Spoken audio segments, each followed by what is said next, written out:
여러분 안녕하세요. 아침밥 왔습니다. 어제 이사야 40장으로 은혜 많이 받으셨나요? 하나님께서 정말 여러분을 위로하셨을 줄 믿습니다. 자, 오늘부터 시작되는 41장도 만만찮습니다. 이제부터는 정말 하나님의 열렬한 사랑 고백이 계속돼요. 이스라엘이 잡혀가지고 뭔가 하나님한테 살짝 삐졌을 수도 있고, 또 한편으로는 하나님이 진짜 계신가? 이런 의문에 잡혔을 수도 있는데, 그들에게 하나님께서 Wake up! 나 여기 있어. 나 여전히 널 사랑해. 나 진짜 너 사랑해. 이렇게 계속 깨우시는 장면이 이사야 40장부터 계속 되는 건 거예요. 너무 기대되지 않으세요?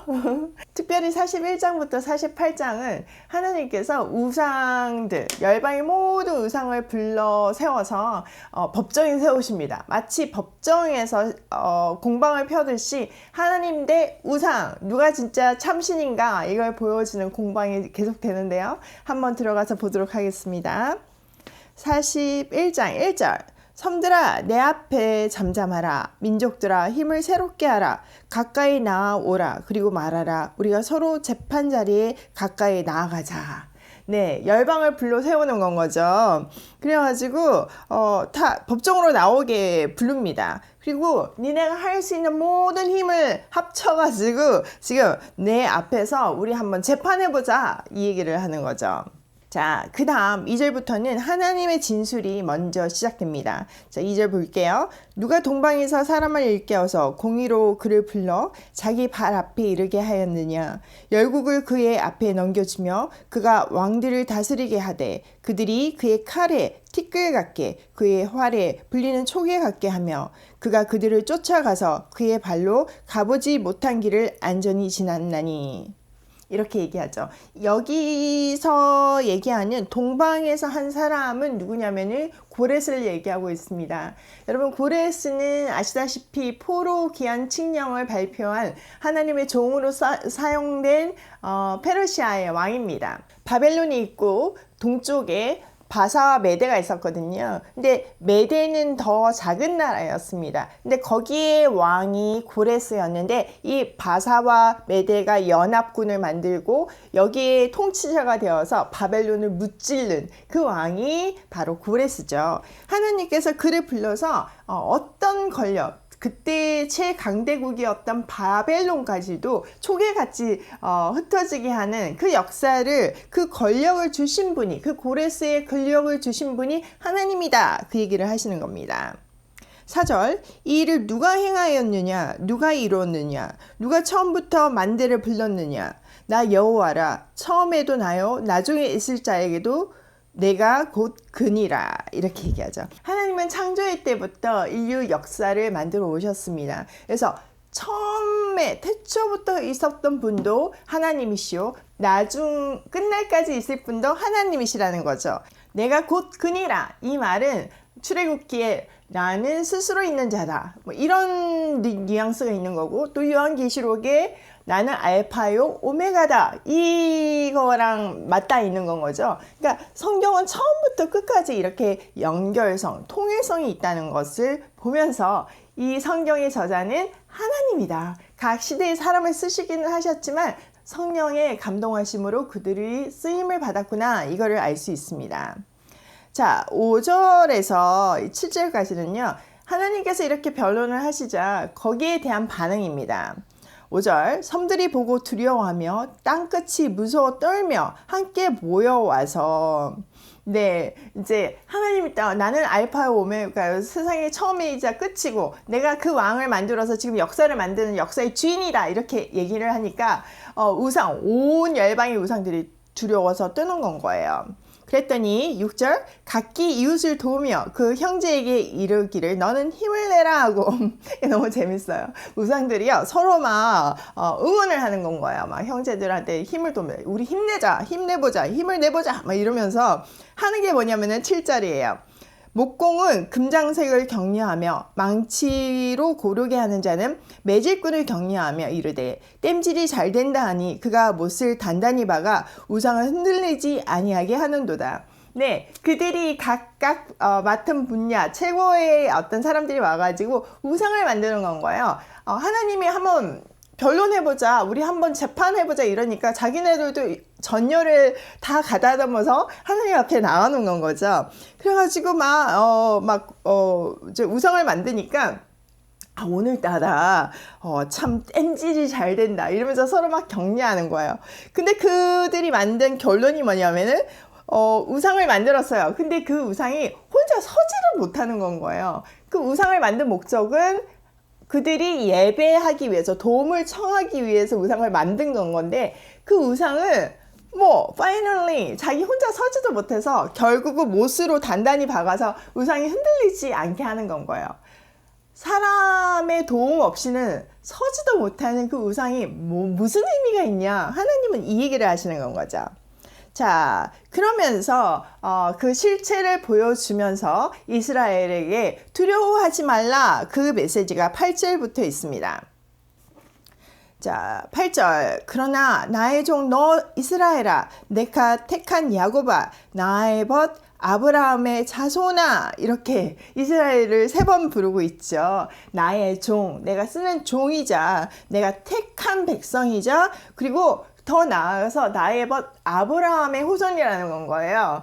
자, 아브라함도 주의 종이었고 언약 관계 속에 있었습니다. 그러니까 율법이 있기 이전의 사람이 아브라함이잖아요. 그런데 그 말씀 아래에서 아브라함이 하나님이 기뻐하는 삶을 살다 보니까 결국 친구 같은, 나의 벗 같은 그런 선수가 존재가 되었다는 거죠. 그러니까 이스라엘은 나에게 어떤 법적인 언약 관계 속에서만 있는 게 아니라 이런 끈끈한 뗄래야 뗄 수 없는 사랑스러운 존재다, 이 얘기를 하시는 겁니다.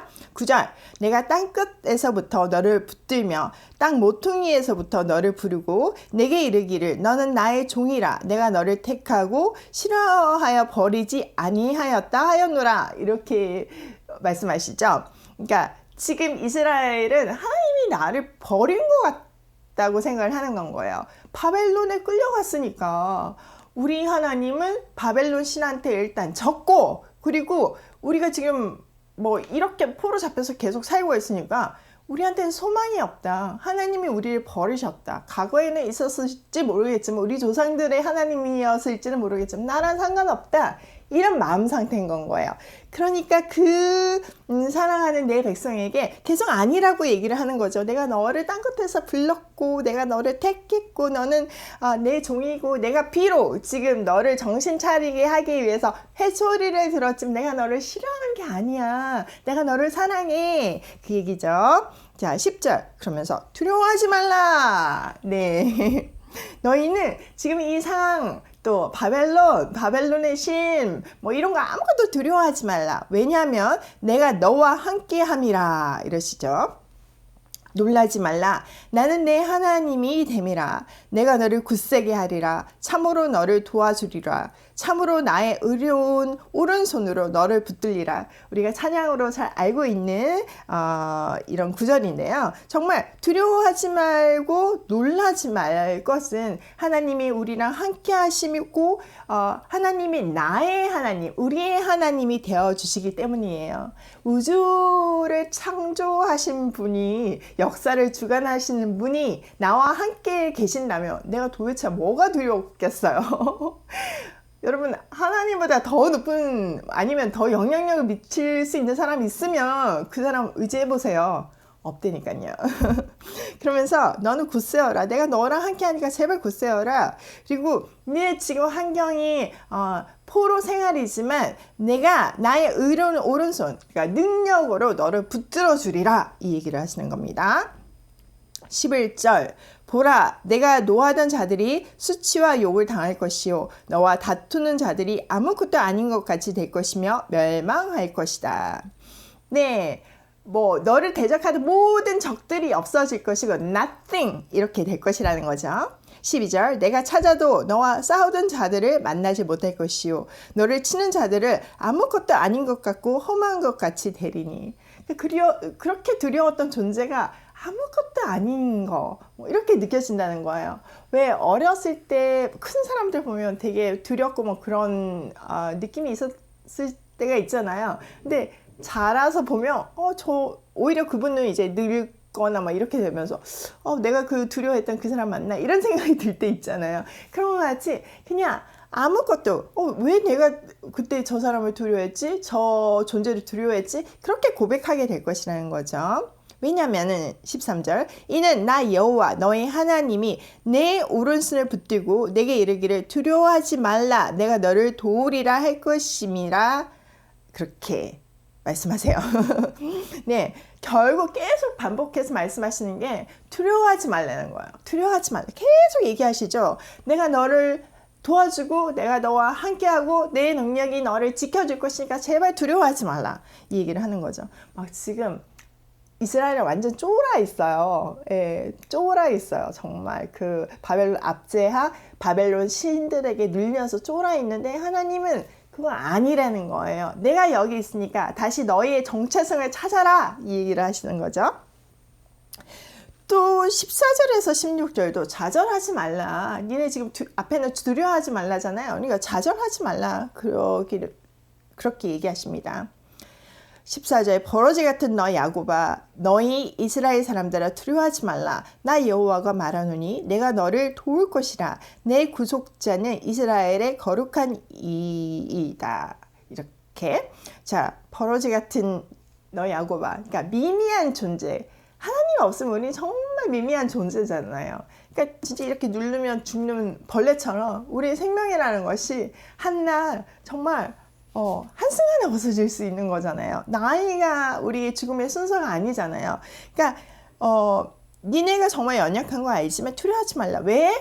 내가 너를 돕기 때문에 두려워하지 말라. 계속 반복하시는 게 그 얘기죠. 15절 보라 내가 너를 이가 날카로운 새 타작기로 삼으리니 내가 산들을 쳐서 부스러기를 만들 것이며 작은 산들을 겨같이 만들 것이라.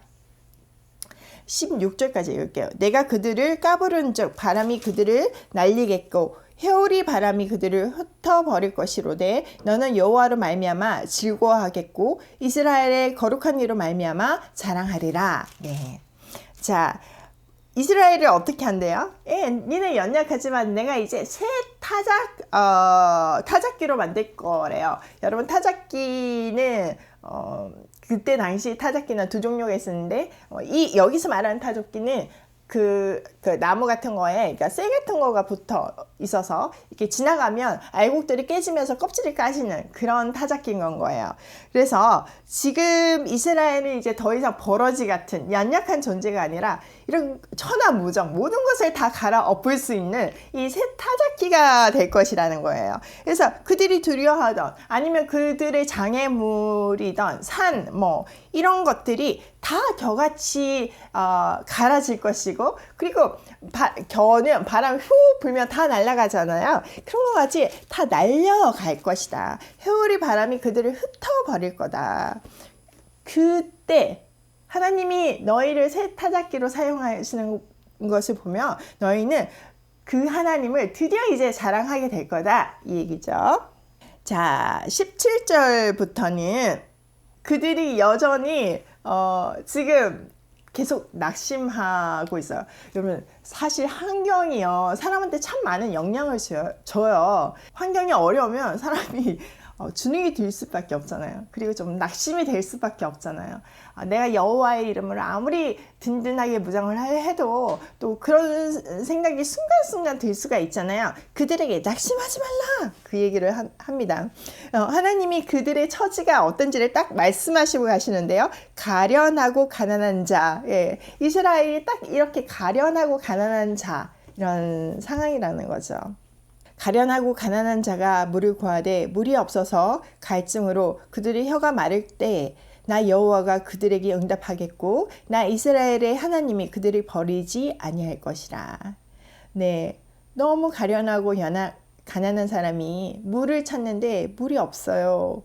물이 없어서 물을 못 마셔서 혀가 정말 말라 비틀어졌어요. 근데 그때 하나님께서 응답하시고 그들을 버리지 않으시겠다는 거예요. 아무도 도와주지 않는데 하나님이 도와주실 거라는 거죠.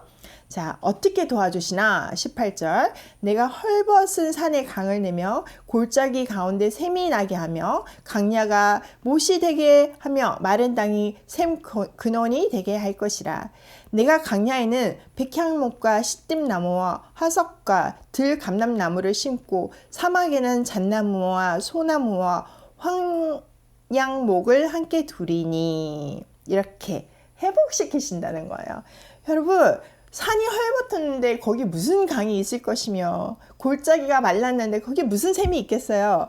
근데 우리가 막 목이 갈증이 나고 지금 입술이 타들어갈 때 무슨 물 한 컵 준다는 얘기가 아니에요.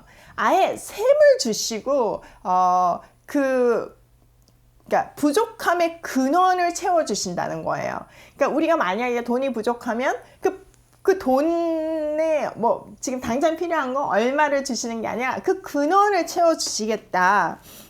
우리가 건강이 고갈되었으면 지금 잠시 뭔가 에너지바 같은 걸 먹고 힘을 내는 정도가 아니라 나의 건강의 근원을 고쳐주시겠다, 이 얘기를 하시는 거죠.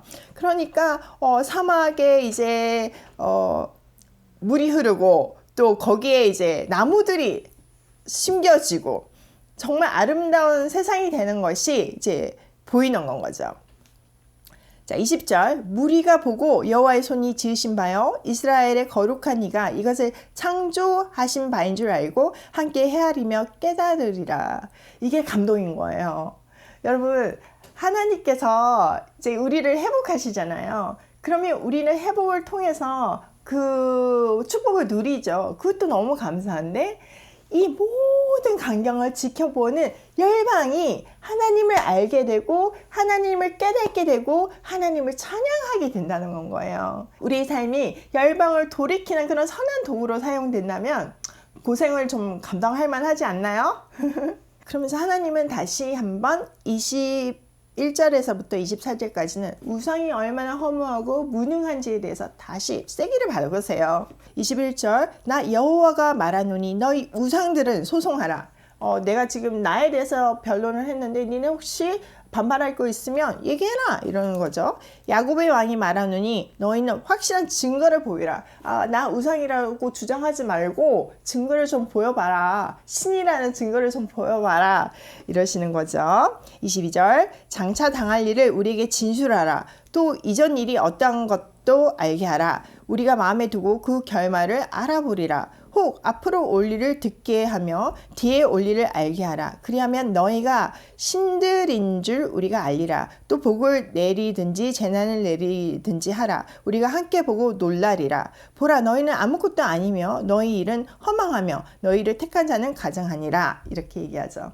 여러분, 신한테서 바라는 거는 사람들은 미래를 알고 싶어 하는 거죠. 그러니까 미래를 알고 싶어 하면서 뭔가를 대응을 하고 싶어 하잖아요. 그러니까 우리는 미래를 알지 못하게 하나님이 지으셨어요. 가려 놓으셨어요. 그런데 그걸 알고 대책을 마련하고 싶은 게 인간의 욕망이라는 건 거예요.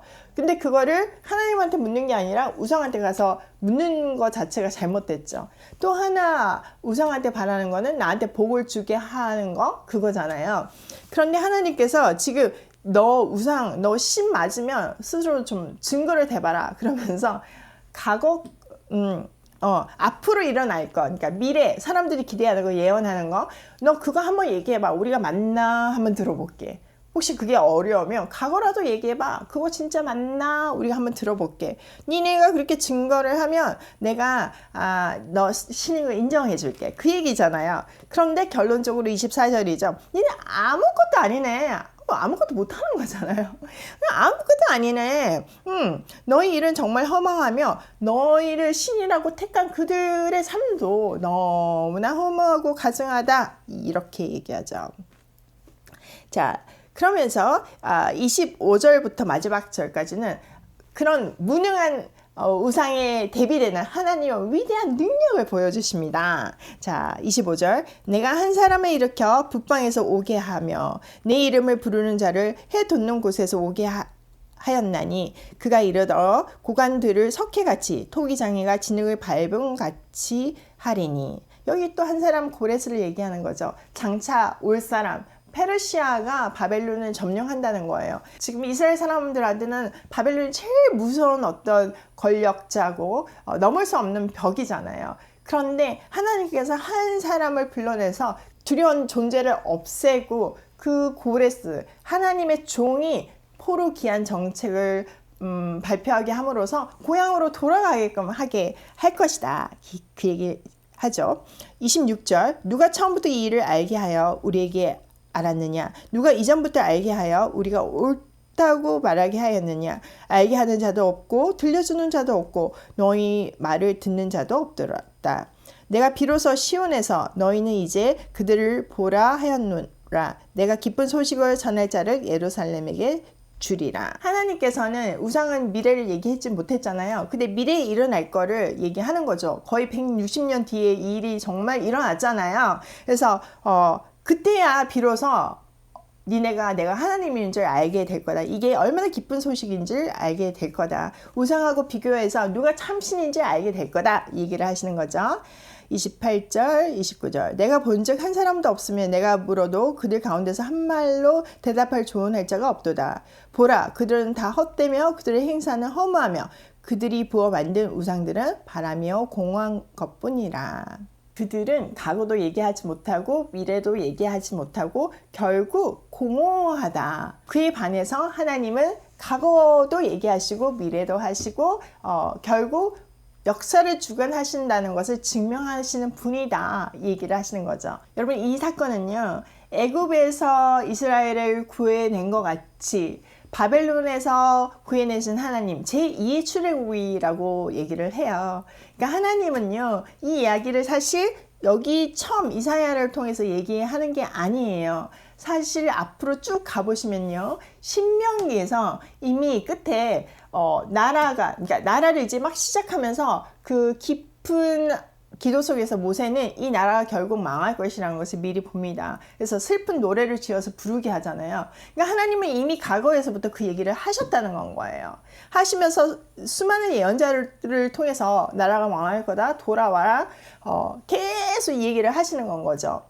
그리고 결국 지금 이 순간에 앞으로 미래의 이야기를 얘기하면서 하나님의 말씀은 반드시 성취될 거다. 나는 과거에도 있었고 미래에도 있을 하나님이다. 이걸 증명하는 겁니다.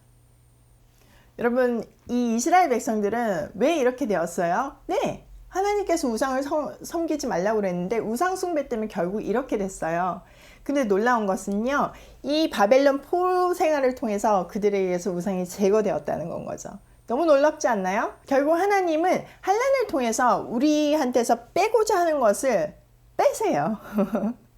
근데 자발적으로 빼면 그 환난 안 당해도 되는 건 거잖아요. 그래서 하나님께서 사인을 주실 때 미리 해결하는 그런 지혜로운 신앙생활을 해야 되는 건 거예요.